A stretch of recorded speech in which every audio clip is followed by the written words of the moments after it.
Blythe, welcome back to the show. I am so excited to have you today. Thank you for joining me. Thank you so much for having me. I'm so excited to be here with you, Rebecca. Me too. This is such a fun conversation. I'm so excited about this episode and getting to share with listeners, whether they're an aspiring writer, and this is a really helpful conversation as they take their next steps of faith in their own writing journey, or just friends who want to hear a little bit of what it looks like behind the scenes to take an idea all the way to seeing a book on the shelf. And so this is a logical place to start because you are really the first important person that said yes on this journey that, led us to this book. And so as I think back over the last few years, I think the best place to start is it was about 8 years ago that I came to She Speaks for my very first time. And it was sort of that first, investment that I made in this dream of hoping to write one day. And I wrote my first book proposal, and I met with you, and I met with a couple of other agents and publishers there. And I was years away from being ready to write a book, which I think is an important thing to say because the journey is often very long, and that was the case in my story as well. But we did connect that very first time. It was about 8 years ago. And so I would love for you to just share a little bit about your role as a literary agent for people who have no clue what that means or what that means in this industry. Talk to us a little bit about that to get us started. I love this question because it is really like, what does a literary agent do and how do I meet one? Like, it was so fun that you and I met through a conference, which is how I do meet a number of my clients, is that we share an interest in going to conferences and learning and talking and being around other writers, publishers. So yes, it was at a conference where we first got to sit down and have a 15-minute conversation. And sometimes people will refer to that as like the speed dating of publishing. Yeah, I call it the Shark Tank of publishing. That's probably a better term, right? It can be frustrating when you really want to make sure that you get your words in and that you say everything that you want to say to an agent or an editor in one of those meetings. And I just want to go ahead and say this, that as a literary agent, I have those meetings too. I remember sitting down with my very first editor that I was pitching to at a conference, and I had not been an agent very long, and was sharing with her the projects that I was pitching and walking away going, oh my gosh, I don't know if she liked any of those projects. I talked the whole time. I didn't give her a chance to give much feedback. And so even as literary agents, we look at the meetings that we have with editors of publishing companies and go, oh gosh, do you think that they liked anything we just presented? How can I read their posture or the way that they responded? So first of all, a literary agent is someone who is an advocate for a writer. And a literary agent is someone who's the go-between a writer and a publisher. We pitch projects to acquisitions editors at various publishing companies. We talk with the editor about the content of what we're pitching. We may even talk with the editor about making adjustments to a proposed projects. And then there comes the day that we may get an offer from an acquisitions editor at a publishing company, and we help negotiate the offer and then the forthcoming contract. So we are involved in the business side of it. But one of the things that I love about being a literary agent is helping to shape content. And you and I did this with your book, which was so fun. Yes. When you presented your proposal to me, that probably like two years ago or so. Yeah. And we looked at it and we said, okay, are there other books that are saying something similar? Are there words that we should stay away from that kind of get categorized in do the thing, calling, purpose? Like, what would be the phrase? What would be the things? And you came up with some brilliant ideas. And I think one of the things that helped me when I was pitching your book is that you had some material in your book that was different, an angle that was different from some of the other books. So when I would pitch your book, I don't know if you know this or not, but I would sometimes use that as hey, you know what, you might have other books on this topic, but this chapter is actually really different. And this became the conversation piece with some of the editors that were like, gosh, we haven't heard people talk about how do you walk away from something? How do you end something well that you sense that that season is over? And there's really not a lot of books that talk about that when we talk about calling and doing the thing that God's put on your heart to do. So there was something intriguing, not just in your whole concept, but even the chapters themselves, the way that you presented your content, that editors picked up on. Wow, this is something that we don't see in other books. And that, as a literary agent, that's what we look for, are those nuggets, those angles that we can say, gosh, not a lot of people are saying this, or this is what makes this project unique. And that's really my passion, is to look for that nugget and to help represent it to publishers and ultimately help that author get their book published and marketed. So that is absolutely your strong suit. That was one of the things I was so thankful for when we worked together, was just your eye for that, for seeing sort of the thread that was kind of underneath the idea, right? And pulling on that until you had enough meat to really have, a project to present. And something that somebody said on a podcast a few weeks ago, we were recording, has stuck with me. And it reminds me of something that you're talking about. We were talking about this idea of, so many times in our calling, we can think, oh, well, there's already people out there writing on so-and-so or doing so-and-so maybe better than I could. And that's a real struggle, no matter what, you feel called to do. We face that, but we certainly face that as writers, right? There's nothing new under the sun that's not already been written. But I had somebody tell me this, and I've thought about it so many times, and this might be helpful as an agent, as almost an illustration. They said, take a look at the Gospels, right? We look at the Gospels and we see different accounts of the same story, and God saw fit to include that in his inerrant word of God, right? And so if that was true for the Gospels, that's true of us too, as we faithfully take next steps in our writing journey. And we might feel called to write on a certain topic that's, ink has been spilt over many, many times over, but God has equipped you with a community of people and readers and words and life experience that you bring to that's different from anybody else. And so that's the thread that I think you have to find, And so I think for somebody who's coming to this episode and does aspire maybe one day to write a book, and maybe they feel frustrated or discouraged in that, I just wonder how you would encourage them, because there's so much. That's another piece that you do so well, is this process can be so discouraging, whether it's somebody's already out there doing it or my platform isn't big enough. There's so many things that can become overwhelming. So how would you want to encourage somebody who just feels that today? I think I would want to say to someone who's feeling discouraged, maybe you've already pitched a project to an agent or to an editor and it didn't get the response that you hoped for, or you're just not sure that you're going to be able to commit to the entire process of not just writing a book, but marketing it as well. And it just seems overwhelming. And how would I get from point A to point B? I just want to say that when God puts something on your heart and it becomes a burning passion, he will provide the way for you to move forward. It might not be in the conventional way that you think about.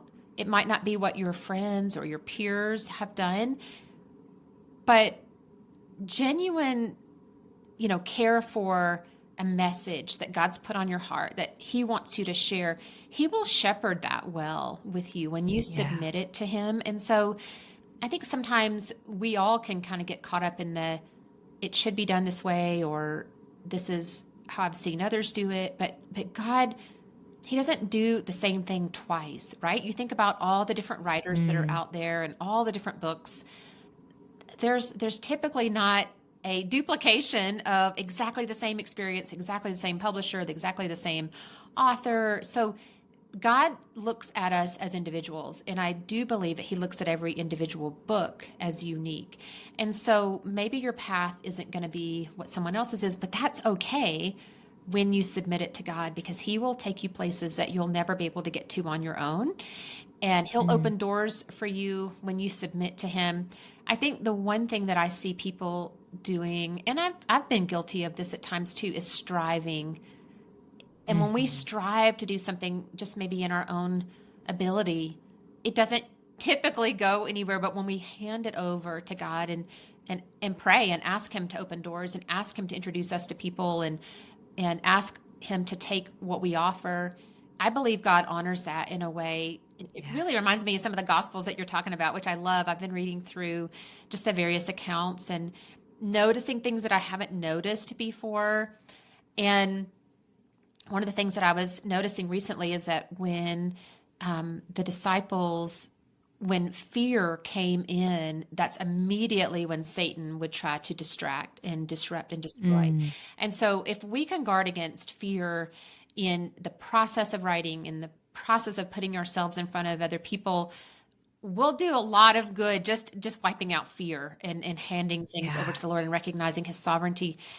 But I also think that, part of being able to say, okay, God, I have something that I want to share is, what do you think this should look like? And I'm going to take away expectations that I have and ask you to move on my behalf. So I think taking out fear, taking out anxiety, taking out approval, those things are important to recognize that we're not building just something that will be our namesake, but it's really going to be to further a message that will impact people beyond what we would ever be able to do on our own. So those are just some things that I like to keep in mind.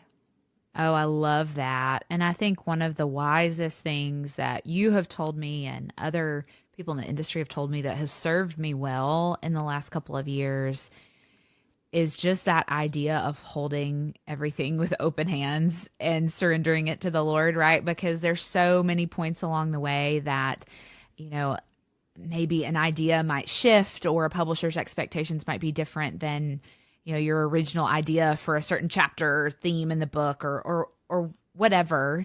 And then you get to pieces of the process like marketing and cover design and all those things that can feel, I don't know, like such big decisions because it's such a precious thing to you because it's something God's put on your heart, right? And so I wonder, how would you advise us just to sort of, we can say hold everything with open hands, but that's so easy to say and so hard to live when you're walking through this process, right? And so I don't know.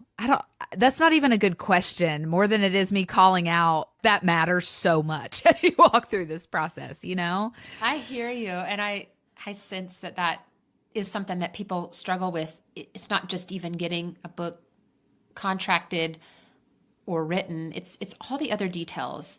It is the cover, it's the fonts, it's the design, especially for people who are designers that really get it. And you're such a great designer that, I'm sure there were parts of you that were like, oh man, I wish I could just do this myself at times because I know this field.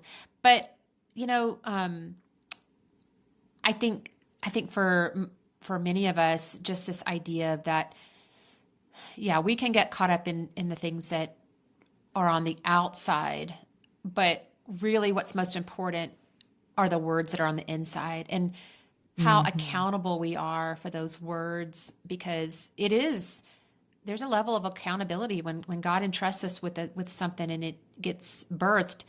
We are accountable for those words and we are accountable for the messages that it brings to people. And so, I know it's easy to get hung up on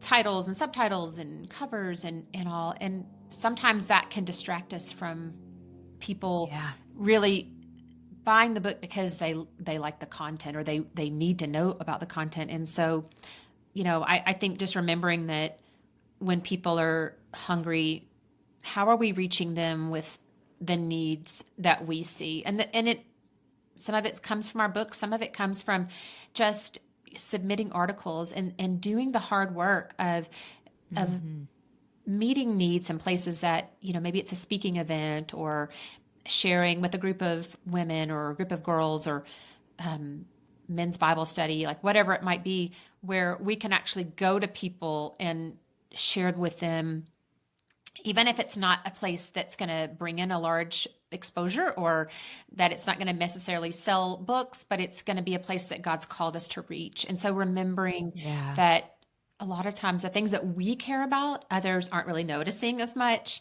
but what they have are those needs that we want to touch and we want to meet. And so I think being open to, where God sends you, it may not be something that, again, is glamorous or brings in a lot of turnout, but it's a place that you can minister to, that God honors your heart. And when we humble ourselves, Scripture is really clear that when we humble ourselves, that God wants to raise us up. He wants to promote us, so to say, that, it's in that act of humility that God really sees our hearts.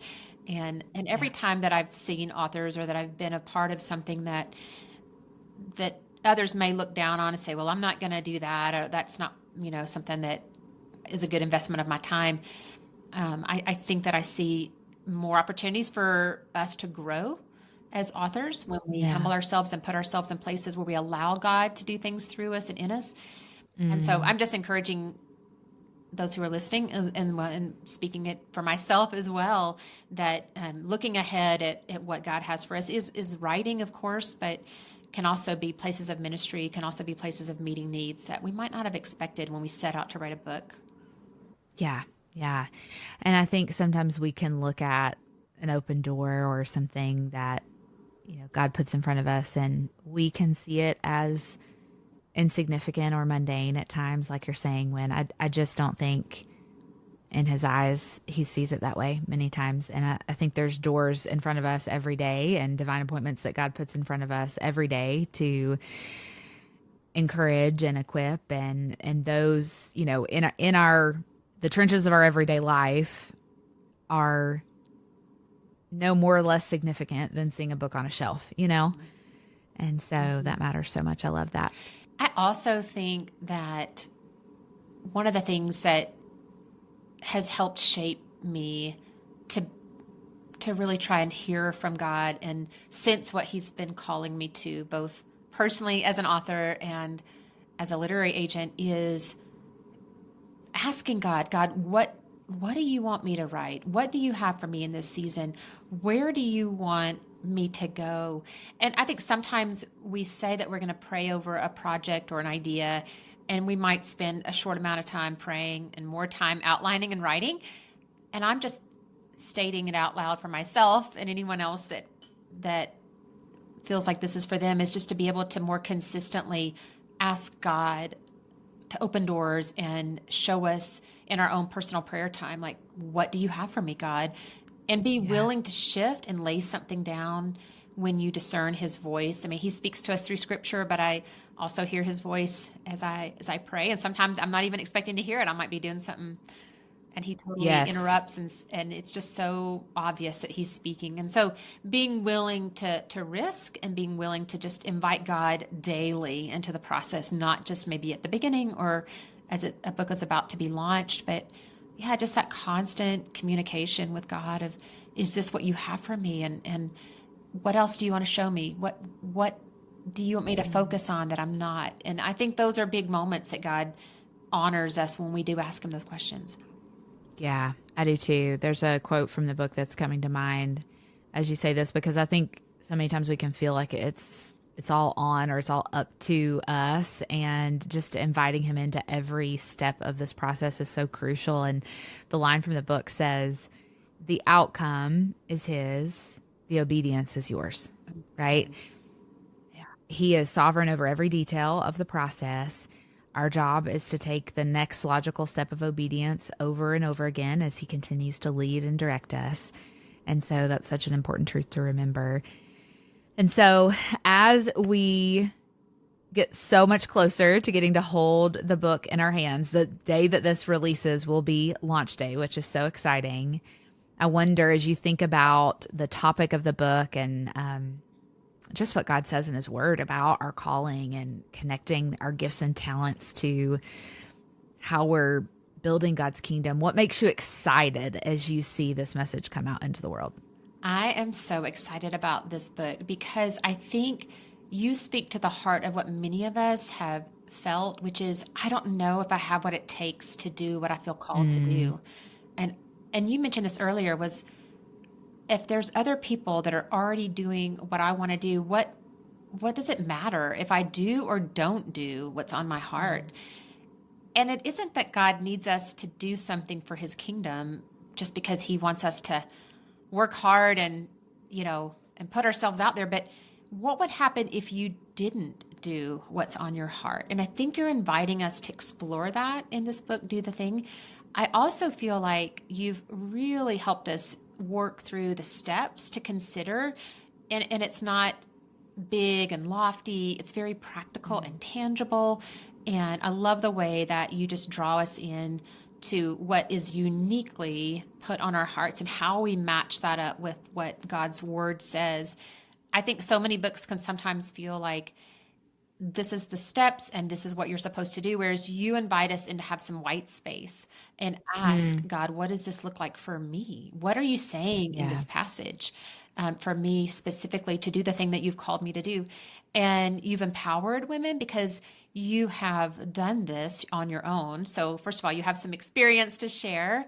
And you also just have a very relatable style. And I think women are going to find that so refreshing, that it's coming from someone who is walking with them through the process and giving them things to think about that isn't just a do this type of thing, but there's freedom to explore. And that's what I love about what you bring. And this book, Do the Thing, is just going to be such a fresh breath of air for people that have maybe tried some things that haven't gone well. And maybe they're feeling like a lot of voices are saying, you're not worth much if you don't do X, Y, and Z.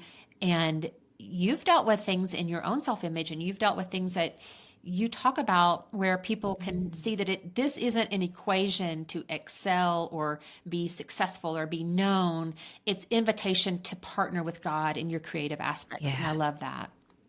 Yeah. Oh, I'm so excited about it. And I love that we have a lot of white space. Like you're saying, that was really important to me. And I'm thankful for how David C. Cook decided to organize the book and allow for that at the end of each chapter, because I think, like you're saying, it's not a book and it's not material that we just read and sit on our coffee table and wash our hands of, but it's, okay, Lord, how are you speaking to me through your word and through these truths? And how do I live differently because of what you've revealed about yourself and what that means in my life? And so I'm so excited for that. And I just can't even begin to tell you how thankful I am for you. And I'm so aware that this would not be a book that we get to hold in our hands today if it were not for you saying yes and seeing potential and what God had put on my heart. And I'm just so thankful for your investment in me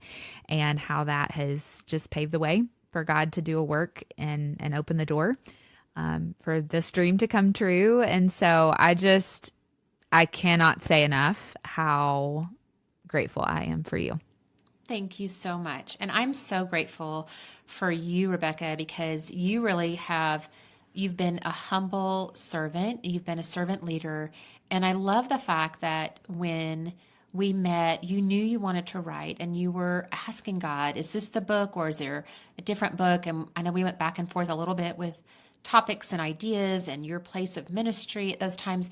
And the thing that I love especially about the timing of your book is that you didn't just set out and go, okay, I'm going to write a book, but you did the hard work of really living the story first and really cultivating relationships, and you were patient. And I think that's something that for many of us, we struggle with. When is the right time to put together a book? When is the right time to move forward? And I love that you had years of preparation, years of study, and cultivating the message that it wasn't just something that you decided to put together and then, push it out to an agent to take a look at. Like, I just want to encourage women that what's most important is your relationship with God and your building opportunities with Him that He's calling you to. And if a book comes out of that, great. And Wonderful. It might be more speaking, or it might be writing articles, or it could be starting a ministry. There's so many different things that can happen. But I think when we put God first and we spend the years, like you've done, Rebecca, investing in Him and His time in the Word and really pressing in, then you'll see what God has next for you. And so I love that you've lived the book. In addition to writing it, you've really worked hard, not in a striving sense, as we talked about, but just really making sure that you were doing the things that God called you to do. So I'm just so excited for you, so proud of you, and cannot wait to hold the book in my hands. Oh, me too. I cannot wait.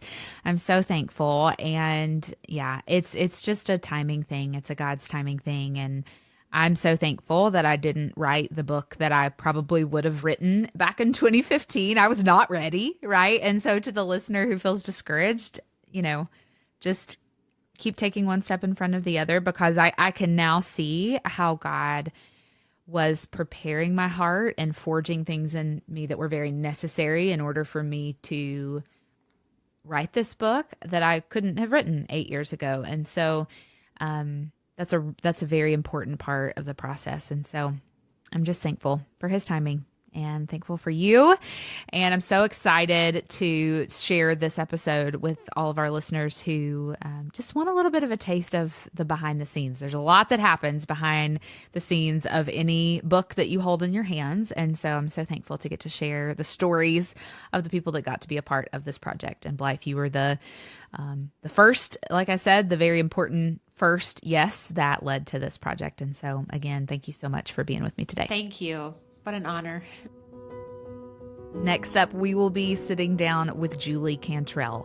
Julie is a multiple award-winning New York Times and USA Today best-selling author, editor, story coach, TEDx speaker, and ghostwriter. Her novels have earned starred reviews from Publishers Weekly and Library Journal and have been featured in top reads lists by LitHub, Redbook, Southern Living Magazine, Real Simple, BookBub, HuffPost, USA Today, and more. As a novelist, she's received 2 Christie Awards, 2 Carroll Awards, and the Mississippi Library Association Fiction Award. And I get to call Julie my editor. I can't tell you what a gift she has been to work alongside throughout the part of the process that we talk about in her interview, which is developmental editing. And so if you are an aspiring writer, if you dream of writing a book one day, this is a great part of this conversation to listen to. She shares a lot of great wisdom and advice with us. And I can't thank her enough for what she did to make this book what it is. And so let's welcome Julie Cantrell to the show. Julie, welcome. I am so excited to have you today. Thank you for being with me. I am thrilled and honored, Rebecca. Thank you for sharing this time. Is so fun. I got to work with you during the portion of this process, which is called developmental editing, right? And so when I sent my manuscript off to my publisher and they came back to me and said, okay, here is your developmental editor, this amazing woman named Julie Cantrell. You read the book. You were the initial pass, right, of edits. And for somebody that's not in this world, who might not know sort of the path that you go down with traditional publishing to go from concept to shelf, right, might not realize what all is involved. And so I would love to start by having you share a little bit about your role as a developmental editor and what that means at the stage of the book where you received that big Word document and we started working together. Exactly. You said it well. I think one of the things, when I wear my author hat, one of the things that was most surprising to me coming into this industry as a debut novelist was how many people touch this book and are a part of this production to get that story from your brain to the reader's hands. It's amazing the lengthy process that's at play behind the scenes that you're right, nobody would understand or know until you're in it. So you're right. I get the manuscript from you through Cook, and then I go through several layers of editing, actually. I work as the developmental editor and also the line or substantive line editor for your manuscript. So first thing I do as a developmental editor is kind of look at the big picture. So I want to ask, what is the goal of this book? Mm-hmm. The why behind this book. What are we trying to achieve by putting this book on the shelves? And in order to get that big picture view, I need to kind of figure out what is the goal of you as the author sending it out there, and what is the goal of the reader reading the book on the other end. So it's a team sport, right? You throw the ball and they catch it. And so you have to think about the needs of both ends. And because I'm kind of the bridge between the author, the reader, and the publisher, I also have to think about the publishing company's needs. How do we produce a product that's, marketable, fitting the needs of the market right now, able to fit in a certain space on shelves in today's stores, and that kind of thing. So it's a little bit of a puzzle to put it all together and make everybody happy, and that's kind of impossible. But it is so fun. It is so much fun to work with authors like you, and rewarding to help, shape that story into what, in the end, we hope is the best it can possibly be, and to go out and deliver your message to readers in the way that you envisioned it all along, and stay true to your voice and your goal and your scope. Yeah. And I absolutely felt like that was the case with my relationship with you. The thing that I found, I just found myself so thankful for, is that you are a writer yourself. And so I think your perspective and coming to a project, remembering what it felt like to get back a manuscript that, an editor had ripped apart and handed back to you, or maybe it felt like in that moment, you are so compassionate and so knowledgeable, and I learned so much from you, while also not feeling like I was compromising the message or my voice or anything like that. I've told some friends along the way, I think the thing that God really showed me, at least this first time around, was, you might be the expert on your idea for your book, right? Like, you might be coming to your project as the subject matter expert of whatever the thing is that you're writing about, but like, you're not an expert on writing as a first-time author, And so I think, I don't know, just to my friends who are walking down a similar path, coming to your project, being coachable and being willing to receive that feedback, for me, it made the process so much more fun. I don't know. Would you agree? I think you get what I'm saying. Do you know what I mean? I do, 100%. And I do know how it feels. You're pouring out your soul and giving it to us. And then it's in my hands. And it's really easy for me, when I'm wearing my editor hat, to just pull it apart, right? And then throw it back at you without any kind of understanding or compassion how that feels, which I think a lot of people who haven't been on the receiving end of that don't know how it feels. It is so personal, and it's so emotional, and when you get it back and it's all marked up and changed, sometimes even the littlest word change feels like a gut punch, because that's not the way you would have said it. Right? You feel like someone's taken over your voice and they're silencing you, and that's a terrible, horrible feeling. And so what I try, and I hope I'm able to do, is work hand in hand with authors like you. On it's much better when I have direct communication with y'all, as I have with you, and that way I can help explain that any time it doesn't feel right to you, go with your gut, go with your instinct. It's your project, and you have to follow your heart. Only you know the true vision, the true calling for this project. So I can offer guidance, and I can offer professional expertise after being in the industry for 20 years in various capacities, but in the end, it's your name on that book. It's your baby.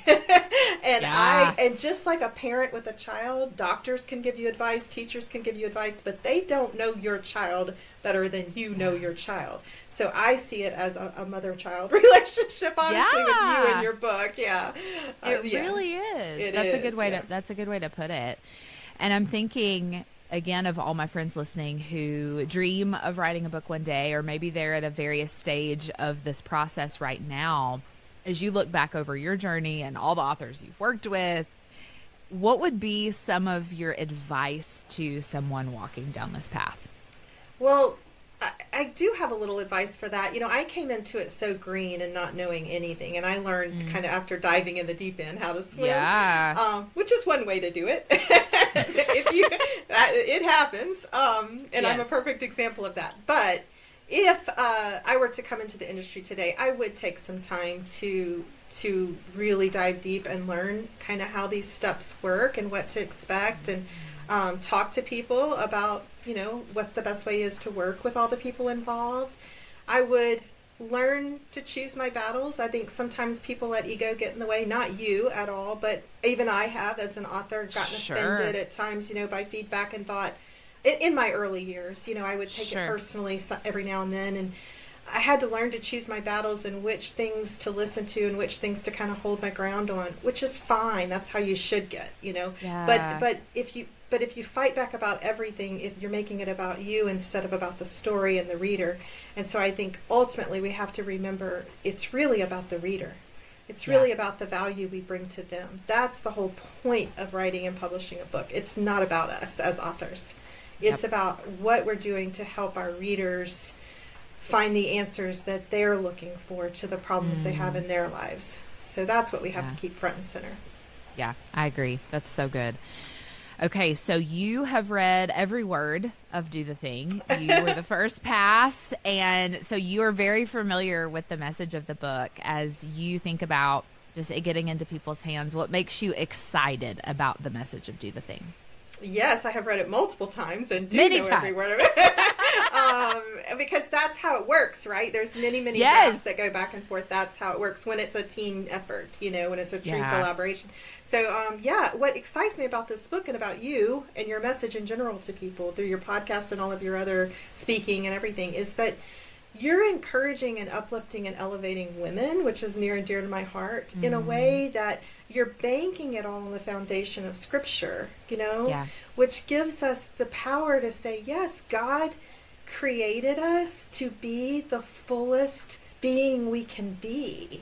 And sometimes that's not the messaging we receive from church environments, which can be incredibly damaging to us as women, especially when we try to live out our gifts or our callings to our fullest capacity.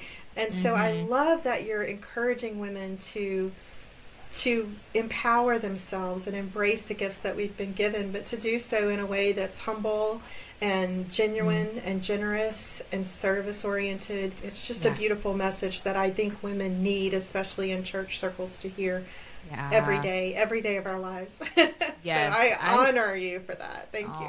Oh, you're so kind. You're so kind. And I agree. I think we see a lot out in the world about success or about going and chasing our dreams or whatever. And then we see some similar topics as what we talk about in Do the Thing, but maybe from a little bit of a misguided, at least in my opinion, perspective that's not necessarily founded upon Scripture.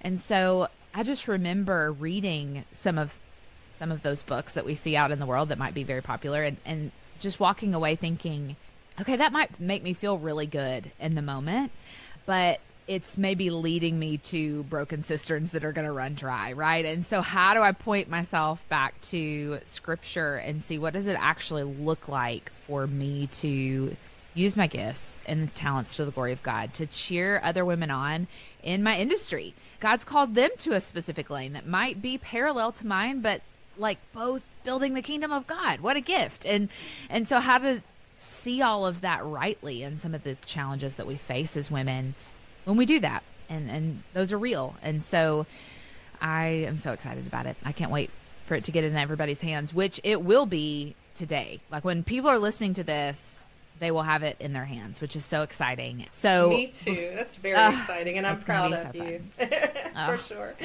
Well, I couldn't have done it without your wisdom, and so I'm beyond grateful. Well, before we go, I would love to give you some space and time to talk about your own work. You are an incredible writer yourself, and I would love for our listeners who are coming to this conversation looking for their next maybe fiction read or something fun to pick up. I would love for you to share whatever you would like to point them to. Well, thank you. That's very kind of you. I love editing. I love teaching, but I also love writing. And so I have written and published pretty much every kind of thing you can do, from historical fiction, contemporary fiction, children's books, creative nonfiction, and been a part of lots of nonfiction and collaborations and memoirs and things like that. So yes, I've pretty much done it all. I would say, I guess my latest novel is called Perennials. It is set in Oxford, Mississippi, where I last lived before moving to Texas. And it's a Southern story about a family that's dealing with some estrangements and some long-standing hurts, and they come together for the parents' 50th anniversary. They spend 3 weeks together, and we get to see what happens in those 3 weeks, putting this system back together after so many hurts. So I loved that story, loved writing it, loved celebrating the beautiful town that I called home for nearly 20 years. And and so I think that's where I would point people, just for a lighthearted, happy.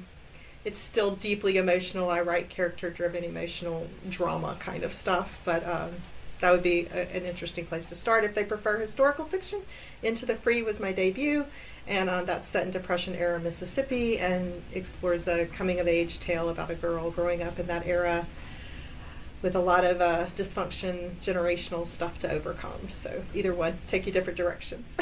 Love it. Yeah. Oh, that's so good.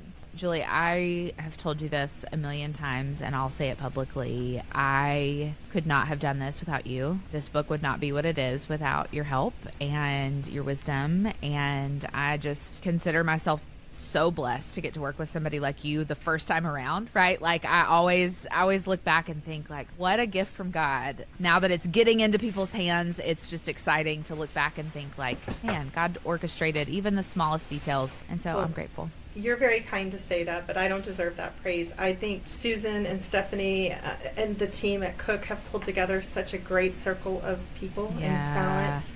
And they are pulling together so many wonderfully gifted authors that have such important messages to share through Esther Press for women. And I'm honored to play a small part in that process, and just grateful for you and for what you've brought to my life and the story that you're going to be bringing to your readers. It's a powerful, important message, and I am going to be cheering you all the way to the top every step of the way. And I can't wait to work on your next book with you too. Oh, me too. So Susan and everybody at the Cook team, like within the Cook team that's listening, we would love to work together next time. So. For sure. Yeah, that's fun. Yeah, lots of fun with you, Rebecca. Yes. Oh, I love it. Well, thank you so much, Julie. I'm so thankful to have you today, and just grateful for all that you do. Thank you. Ditto more. For sure.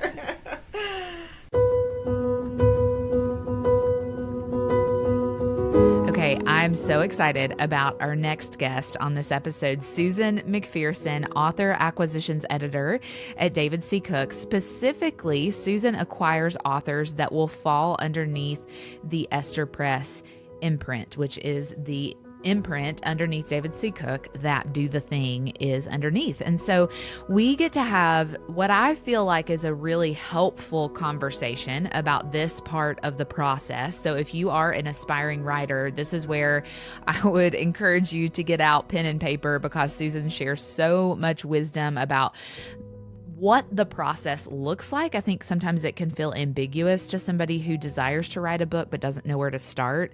And so Susan chats with us for about 30 minutes about her part of the process, which I find so helpful. And the most important thing that I want you to hear me say before I welcome Susan in, I tell her, and have told her this privately and publicly, is Do the Thing wouldn't be in the world had she not said yes, right? So after my agent, Blythe, you just heard from, after we worked together to get my book proposal to a really good place, Susan was the next person to touch it. And so had she not said yes, we would not be holding this book in our hands right now. And so I am so thankful that Susan took a chance on me as a first-time author, that David C. Cook took a chance on me as a first-time author. And so walking into this for the first time, I cannot think of a better partner than Susan. And so I'm so incredibly grateful for her. So help me welcome Susan McPherson to the show. Susan, I'm so thrilled to welcome you to Radical Radiance. Thank you for being with me. I am thrilled to be here. Always love spending time with you, Rebecca. Me too. I feel the same way. I'm so excited about this episode and just sharing with listeners a little bit of the behind the scenes, right, of taking a book from concept all the way to a shelf. And the reality of that is you play such a pivotal role in that process, right? And so first of all, I'm so thankful for you. I'm thankful for not only we get to do business together and we get to do this work together, but also Yes. I see you as a friend, and I'm so thankful for the time that we've gotten to spend together and just value your wisdom so much. And so this book wouldn't be in the world had you not said yes, right? And Right. that is not lost on me. And so I would love to just start by talking a little bit through your role with Cook and sort of how that plays into the overall picture, right? As we're saying, of taking a book from concept to shelf. Right, right. Well, let me just start by saying I feel the same way, Rebecca. I am just thrilled to be working with you, and I do consider you a friend, and it's just so much fun. I do remember the first time I met you. You were in a meeting. You were working with or kind of partnering with your agent, Blythe Daniel. And you had attended a meeting with one of our other authors, and we hung up on that meeting, and our marketing director and I were like, who is that person? We love her. She is so sharp. And so you impressed me right from the beginning. And so when Blythe brought your book proposal to me, I was giddy. I was so excited at the chance of possibly working with you on a project. And of course, you know, I listened to your podcast and I just was thrilled to take a look. And so as an author acquisitions editor, I'm always on the hunt for the next great book.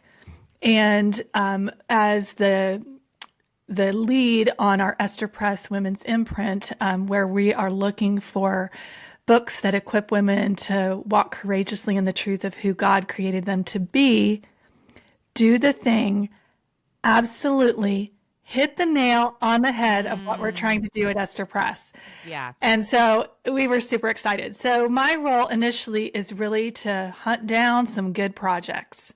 Yeah. And thankfully, there's some great agents like Blythe who bring me projects. Sometimes I'll discover someone out in the world, in the podcast world, or in maybe writing an article for a ministry.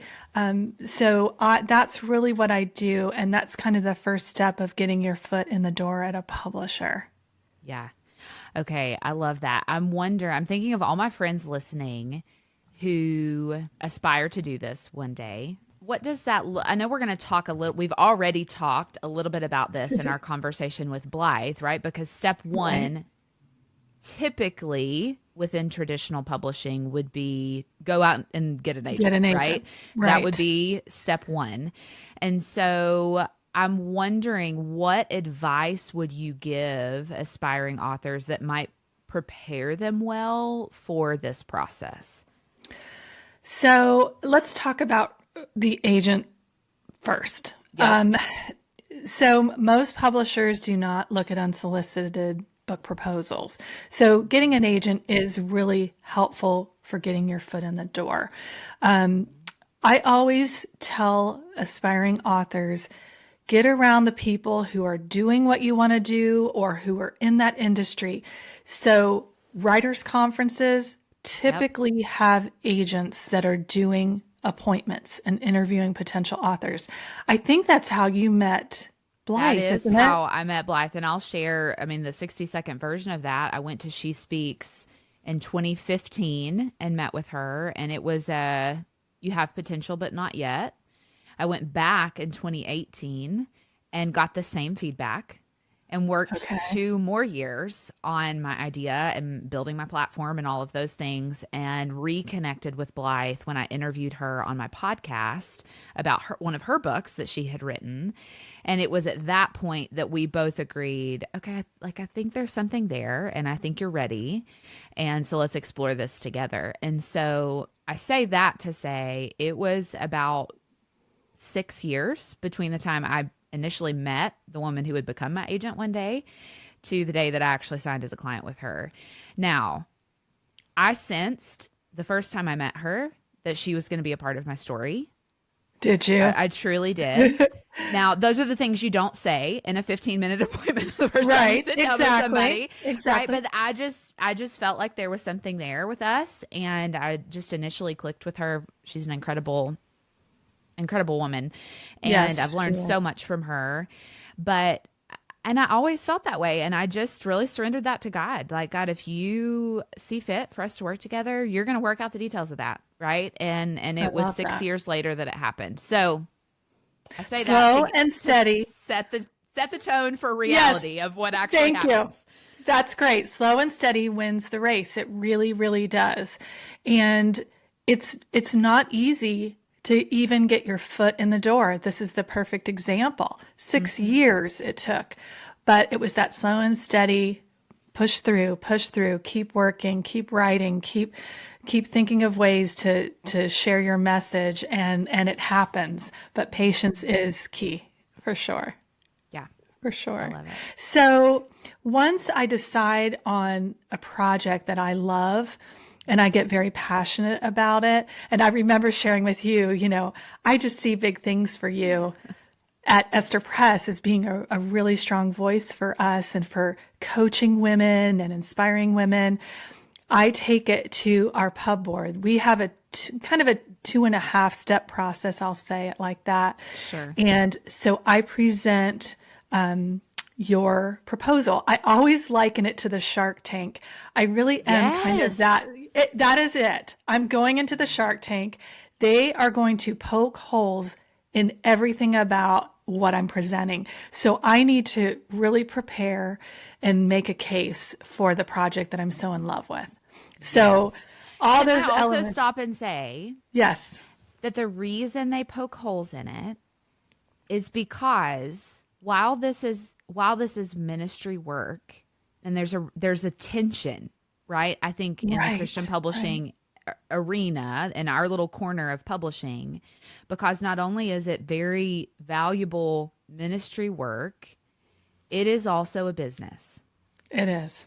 That's the way we keep the doors open. You got to keep the lights so to on. speak. And so we're gonna get to that a little later in the conversation, but I just want to point that out as you're talking. Excellent. Keep going, but Thank you. That matters. I love you're keeping it real, and that's what we really need to do, because this is hard work and it is a business. There is a ministry component. So I take it to our pub board and we really talk through it. How is this going to get to people? How are we going to sell it? And it really is important to us that the message is rock solid and biblically based too. Yeah. I mean, that, like you said, it's that tension. Thank you. We want to make sure. Yes, absolutely. And then there's, if I get the thumbs up there's another step with a higher level that I go to, and then we work out the financials. Are those going to work? And then if I get the thumbs up there, it's a matter of getting signatures. And then I put together, if I get all that accomplished, then it's putting together an offer.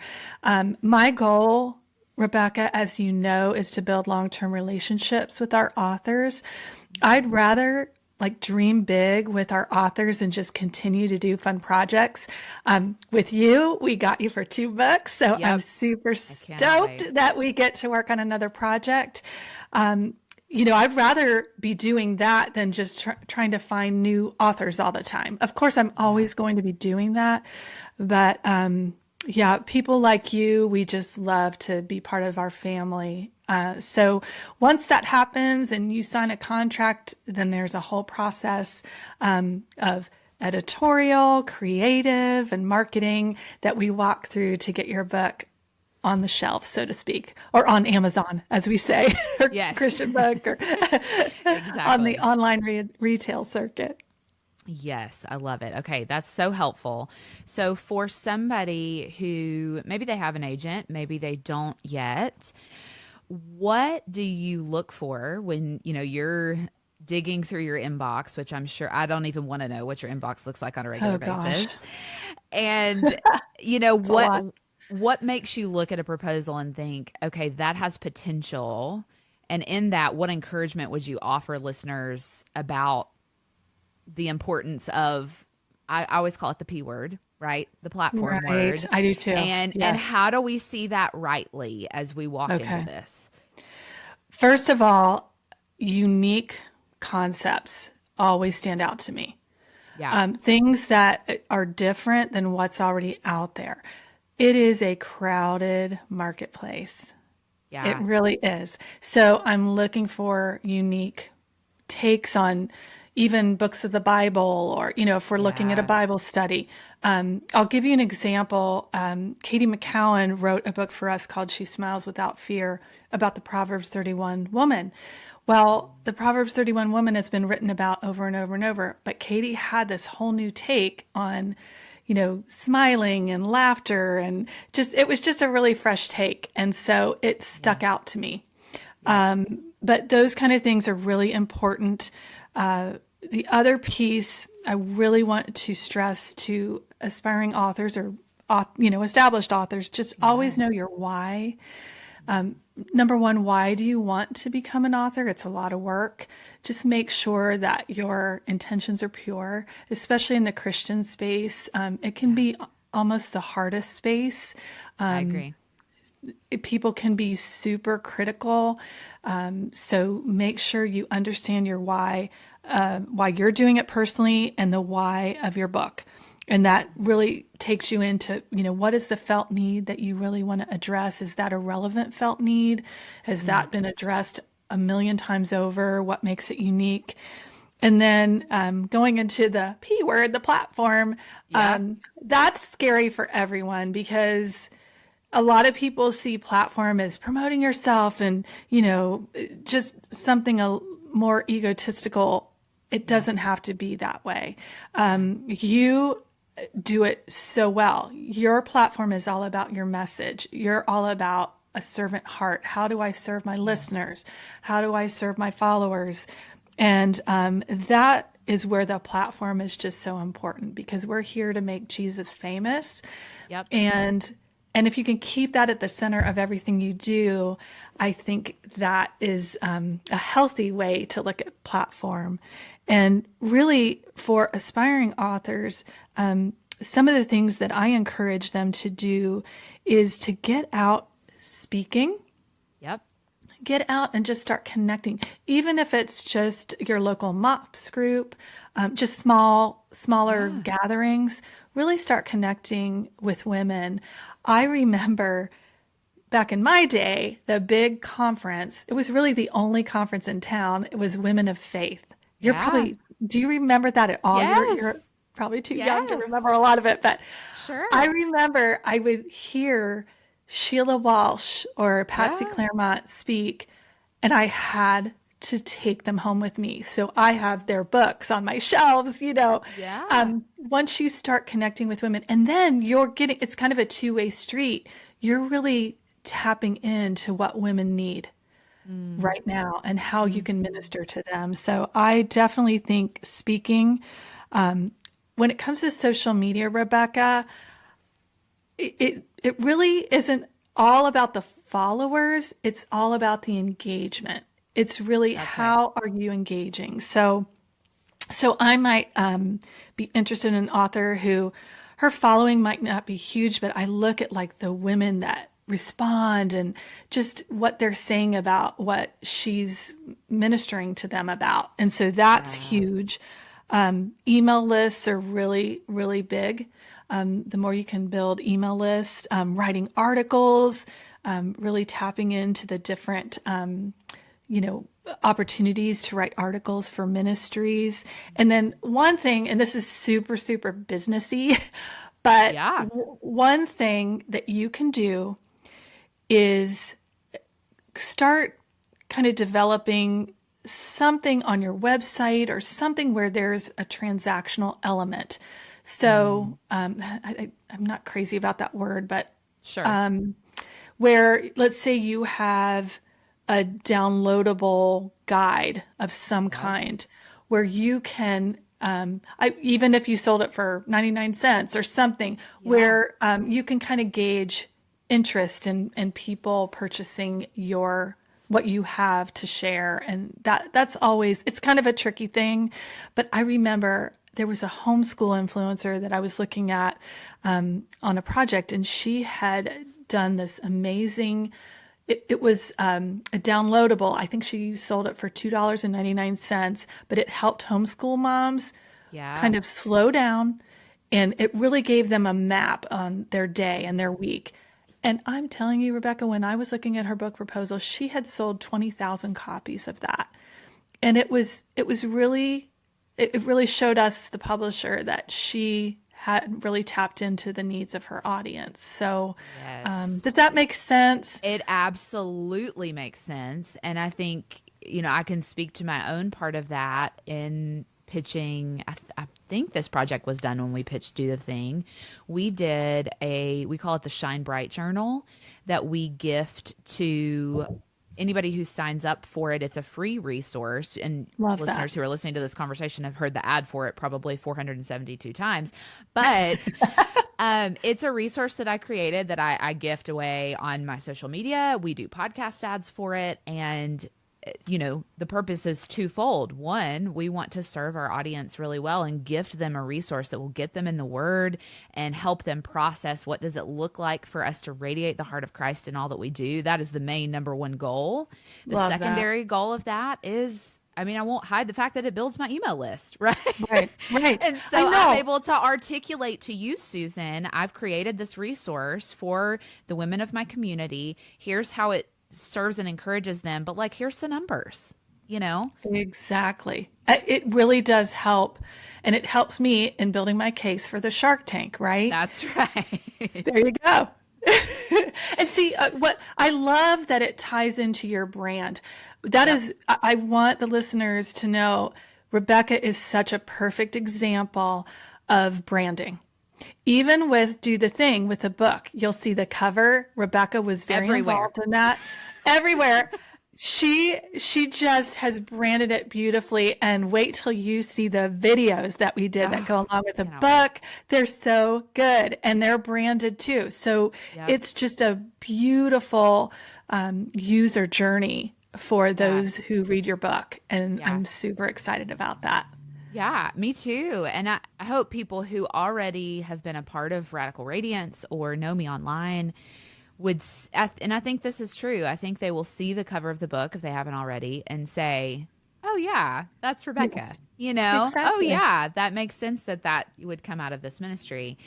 And so, and also, I hope everything that you look, see, feel, touch over the next year or so within, under my umbrella, it's like, oh yeah, that all feels and looks consistent, right? Exactly. And so that's something that we've been working on as well. So if you look at the podcast art that you'll see, behind this episode, the background image of the new podcast art is the background image of the book cover, which is really fun. The book cover. So it's all very consistent. Exactly. And I also want to say this. You're a great example of how we like to partner with our authors. Rebecca's been a great partner, and it's just been such a collaborative effort. And when you read the book, what's beautiful is it's just so connected to you with the videos that we have that are easily accessed through QR code. And it's just going to be a wonderful experience that you can do by yourself at home. I know I'm going to go through it myself when I actually have the book in my hands. And it's going to be kind of my morning. I'm going to do this every morning and just kind of get motivated to do the thing.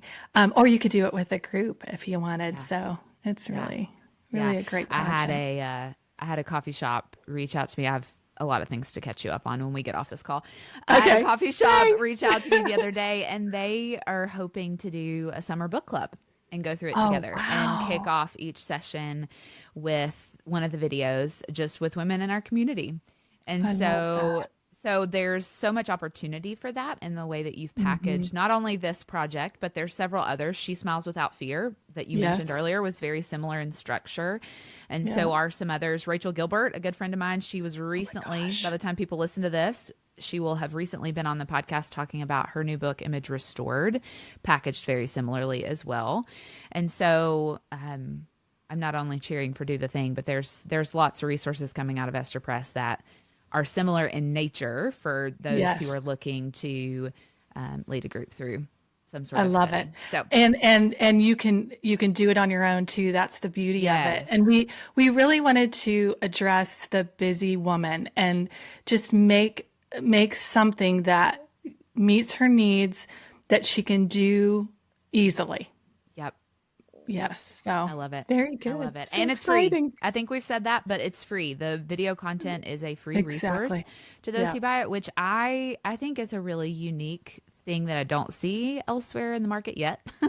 Right. Like we look back 5 years and there was, the $150 leader guide that you had to buy to lead people through video content. And I love that that's kind of going away because I don't think we utilize those to their full extent anyway, at least anything else ever a part of.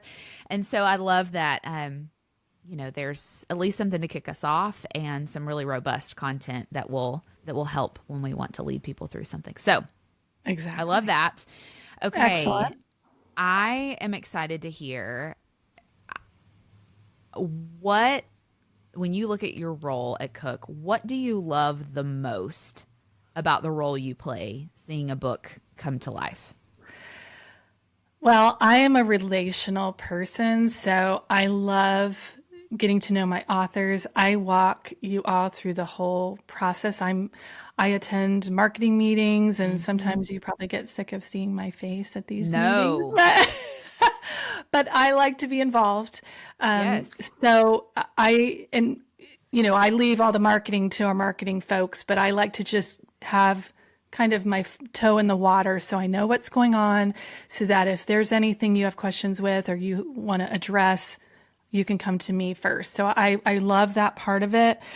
When the book finally launches, it's so thrilling to see it, that it is a real thing, and to see the excitement of the authors. I also love to go and read reviews and really see how it's resonating with readers. And that's really a joy for me. Yeah.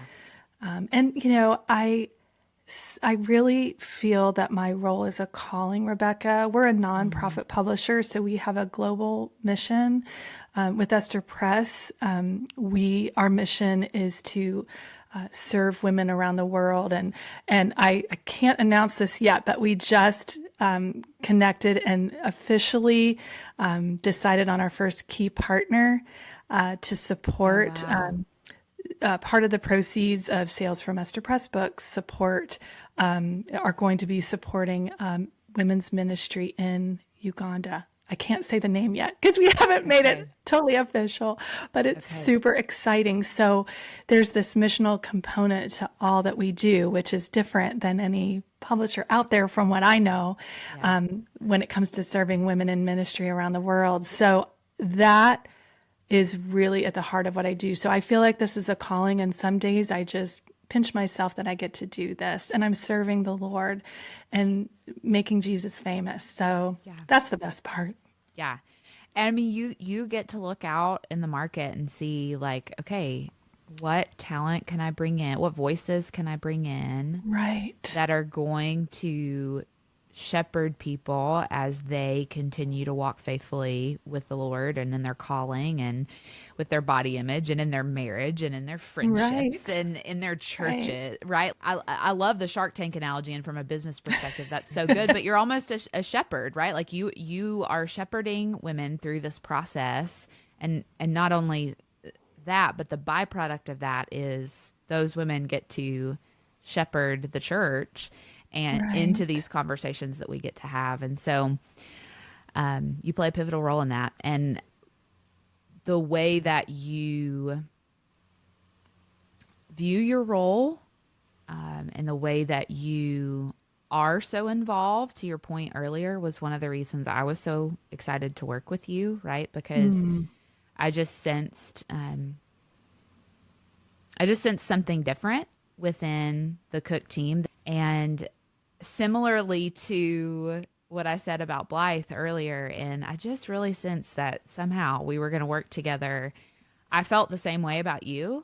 And I remember talking to Blythe about it when we were pitching the book and saying, like, I just really, and once we got a little further into conversations, God just made it so clear, like, Rebecca, this is where you're supposed to be. And so I'm so thankful for that we get to. I'm so thankful too. And I felt the same on my end too. And that's how it is. I really lean into the Lord, and I've told authors who, and some of them have chosen to go elsewhere. And I'm a fan of so many other publishers. Sure. Absolutely. I'm always just encouraging them to follow the Lord and where he's leading them, because that's really where we want to be, where he wants us to be. Right. So, but I felt that with you too. I really felt a connection, and I just feel like it's a great partnership, and I look forward to dreaming more about the next project and hopefully the next. Too. And Me too. Me too. I can't wait. Well, before we go, I am asking all of the people on this episode this same question, because it's so fun to finally get to celebrate this resource coming out into the world. So when you finally hold that book in your hands, like we talked about earlier, what makes you the most excited about seeing the message of Do the Thing going out into the world? Well, the heart behind Esther Press is kind of what Do the Thing is trying to help women step into. So I believe, Rebecca, that there are so many women that sit on the sidelines. They're afraid, they don't feel confident enough to really step into who God is calling them to be. And when I look at the world and where we're at today, now more than ever in my lifetime, do we need to be bold in stepping out into who God is calling us to be and what he's calling us to do and how he's calling us to serve. And so Do the Thing is all about equipping you to do that, to really embracing who you are, what are your gifts, how is God calling you, what does the Big C Church need from you, what does the body of Christ need from you. We are all those pieces in the puzzle of God's big story. And if we're not being obedient to what he's calling us to do, then, he's going to look to someone else. And, of course, we trust that his story is going to move forward in one way, shape, or form. But I want to be a part of that. Yeah. So Do the Thing is really that rallying cry. Let's do it together, sisters. And that's really the heart of what Esther Press is all about, too. We really want to rise up for such a time as this.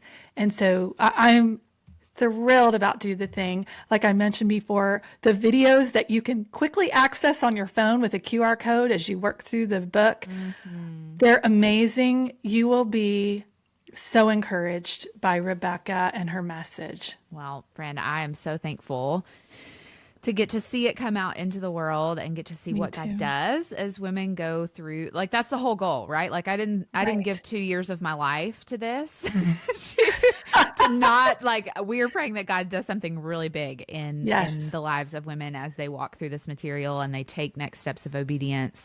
And I'm so excited to see what ministries women get involved in, or what things women go start that they've sensed that God's calling them to, but they felt stuck in some way. I can't wait to see what God does as we go through I'm it. excited. I am so excited. Yes.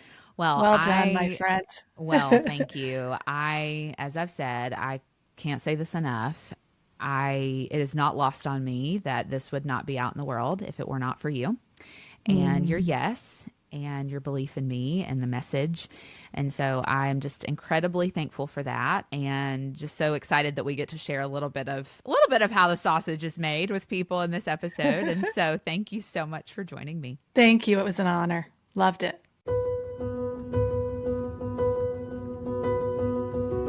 Last but not least, I am so excited for you to get the opportunity to meet my publicist, Jana Munsinger, and hear all about her role in getting this book into the hands of the readers who need it.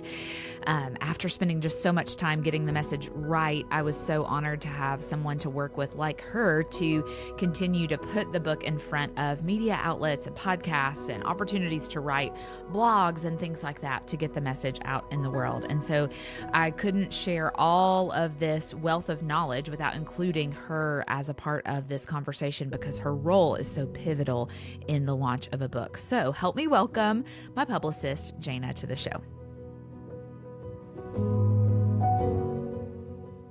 Jana, welcome. I'm so excited to have you today. Thank you for being with me. It's fun to be here. I feel like the roles are reversed for me. I know. This is so fun. I love having these conversations with just all the special people that have been a part of the process of going all the way from an idea and a concept with my agent all the way now to the book is going to be on the shelf soon, and how are we marketing it and getting it out into the world. And you are such an integral part of that. And I'm so thankful for you and just your gift in that and experience in this area. And so I wanted to bring you in because for some of my friends who maybe aspire to write books one day, maybe you've heard of the type of work she does, but maybe you don't know kind of the ins and outs of what that actually looks like during a book launch. So I would just love to kind of open the floor to you and let you kind of walk us through what you do. Well, I have the best job in the whole wide world. I get paid to read and talk about great books. Yeah. So that's really fun. I've been doing it for many decades. I studied PR in college and have been in this industry my whole entire career, and have been in publishing for over 25 years. So that's so fun. It's a good thing. So we start typically 3 months before a book releases and start working with the publisher, typically, sometimes directly with the author, but most of the time directly with the publisher, and start reading and reviewing the book and seeing what the best media is going to respond the most to it. I love that. So as you are thinking about that very thing of what would make a book stand out, for somebody, you know, very early on in the process, what would you share of like, hey, these are some nuts and bolts of things to be thinking about as you are walking down this path of book writing that would make your job a lot easier in the long run? Does that make sense? Mm-hmm. Well, it's hard to promote a bad book. So my best goal is to make sure the book is really well written. But we also have worked with authors that are really good at finding, like for each chapter, the really, what I call sticky statements, the thing that really does stick with the person. And so that you kind of remember. So I would tell an author that as you've come up with your great idea and you've got this passion and this real vision that you really want to write, when you write, come in with the things that you feel like would be the hooks that the reader would really most identify with. It's almost like you're thinking as you're writing, what would be the call outs? And you know what I mean by call out, Rebecca? Would be the piece of the book once it's designed that kind of is pulled out to say, this is the big idea on these 2 or 3 pages. So I tell authors all the time to look for those sticky statements. That is so helpful as a publicist. Yeah, I love that. Okay, so for some first-time authors or maybe aspiring authors coming into a book launch, some of them, just because it's the world we live in, will have hosted podcasts and had a lot of experience maybe interviewing or being the interviewer in the past. And I will say, I've said this to many aspiring writers, I'm so thankful for God's timing in when I started my podcast, because it allowed me to just gain experience and learn from so many people along the way, which I think was just so valuable. So for somebody coming to the table, it's maybe their first book and they don't have a whole lot of interviewing experience. As you think about that, like maybe what advice would you give them?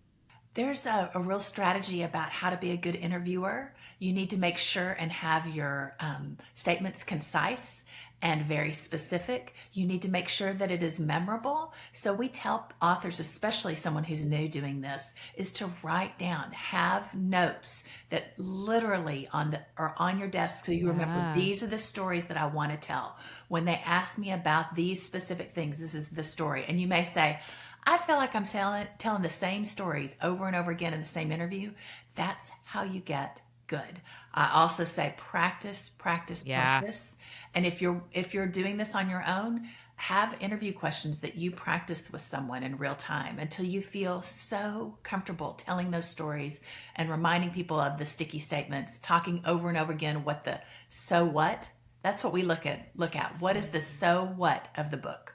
So why is this book important? Why what you're saying I need to stop what I'm doing and buy it? That's so good. And I think there's something to just the reps of like doing a lot of interviews. I will say for this book, I feel so much more comfortable now than I did 2 months ago when I was having my first maybe 10 conversations about it, right? You start to realize what's resonating and what's landing. Just because it's something that resonates or lands well with you doesn't necessarily mean that for a particular host it will, right? And so I think also thinking through, and you don't always have a whole lot of time to think about this, but let's say you're going on a podcast and the primary audience, it's a lot of moms, right? Well, I'm not a mom, but I can empathize with the challenges and struggles of motherhood. I have friends that are moms, and so I can chime in with maybe some language that really would speak well to that particular listener. I think that comes with experience too. Like I'm so much more comfortable doing that now and thinking through that, even just taking a couple minutes before I hop on an interview to think, okay, who am I talking to? And how does this particular message or subject or whatever really land well with them? Does that resonate with you? Absolutely. The best interviewees are the ones who know the audience. Yeah. That they have taken the time to go, this is who is going to be listening to this, and to really do the research. When we have authors doing interviews, we do try to provide that. This is the type of podcast, especially in the podcast world, where we've teased, they're like the whack-a-moles. Yeah. Podcasts are popping up all the time. And so we really try to do the research and prepare the author so that they'll know, okay, this is who the audience is, and this is why this podcast is for ministry leaders, or for women, or for mothers, or for young moms, or for moms of teenagers or grown children. And all of those are very different type of listeners. And so to know who you're talking to is very, very important. Yeah, I agree. This is coming to mind. And so you'll probably laugh when I ask this question, but all interviewers are not created equal, right? And so I'm thinking back through, I've probably done 40 interviews so far for Do the Thing, and I have spoken with some incredible interviewers. And I've also had some interviews where I felt like, man, this feels like work to just engage with this person, right? And it feels a little bit more challenging. What would your advice be in those moments where you feel like you are really struggling to connect with a particular host? Do you know what I mean? One of the cutest things that I've seen a couple authors do is that they will compliment the interviewer. Yes. And especially if it's a question that they don't know, like, oh, this kind of came out of left field. You're kind of asking me something. They'll say, oh, well, that's a really good question. You do a great job of asking or pulling out new things that I haven't thought about. Taking a breath and then answering it. It's amazing what a well-timed compliment can do to get that interviewer on your side. Yes. Yeah, I agree. I also will say, as a fellow interviewer and doing my own podcast, I always appreciate when people call me by my name, right? Like, especially if it's an author where I realize like they're probably doing a whole lot of media, but they take a second to say, yeah, Rebecca, that's a great question. I just have always appreciated that. And so that's something that, I don't know, you learn certain like tips and tricks of things you enjoy being on the other side as an interviewer. And so then when you're in the other seat, it's a time to really think through, like, how do I care for the host well? How do I encourage them along the way? And so I think that's great advice. I love that. Rebecca, that's a very good point. I love it. So good. It is, though. It truly is. Yeah. So as we kind of come to a close, I wonder, as you think about, if you were sitting down at coffee with an aspiring author who, it's their greatest dream to write books one day, or, it's always been a life goal of theirs, and they're looking for some advice, at this stage of their process walking into it, what advice would you want to leave with them? I have been working with authors for 25 years. I have been in publishing, and you've seen it all. I have seen it all. I know where the bodies are buried. But the ones who really have the long-term success are the ones that write and continue to practice their craft, and to get editors to look at what they're writing, that they write blog posts, they write full books, they continue to practice that. Those are the best authors because they're committed to that craft. Now, I get that not everybody has that as a goal, that they want to publish multiple books. And that's the other thing that I would tell an author. If you know, I just want to get this one story out. It's the story of my parents, and it's a memoir, and I want to make sure that this story is out. That's a very different thing than if you're someone who's saying, I want to write multiple books on different subjects to encourage women or to encourage husbands or whatever is your audience. And then you think that's what I want to do, is to do that multiple times. And that's a very different type of publishing career, and both are very viable, but do the time to really figure out what you want, and then that can help you open doors and figure out what doors you should shut and how to make those dreams reality. Yeah, that's so good. I always say no path to holding a book in your hands that you have written, no path is wrong, right? And there's many different paths, and depending on what you feel called or led to write, that kind of informs that. So I love that advice. That's so good. Well, Jana, I am so thankful for you and just your gift of what you do and how that has just been such a contribution to the launch of this book. And there, like I've said many, many times throughout this episode, there are so many people that are a part of the process of any book that you hold in your hands. And I really wanted to highlight that as we get closer to this launch, because I didn't do this by myself. And there's so many important people that came alongside, and you're one of those people. And I'm so thankful and so grateful to have your wisdom be a part of this conversation today. So thank you for being with me. Rebecca, it is truly our pleasure. It really is just a delight to work with you in launching Do the Thing.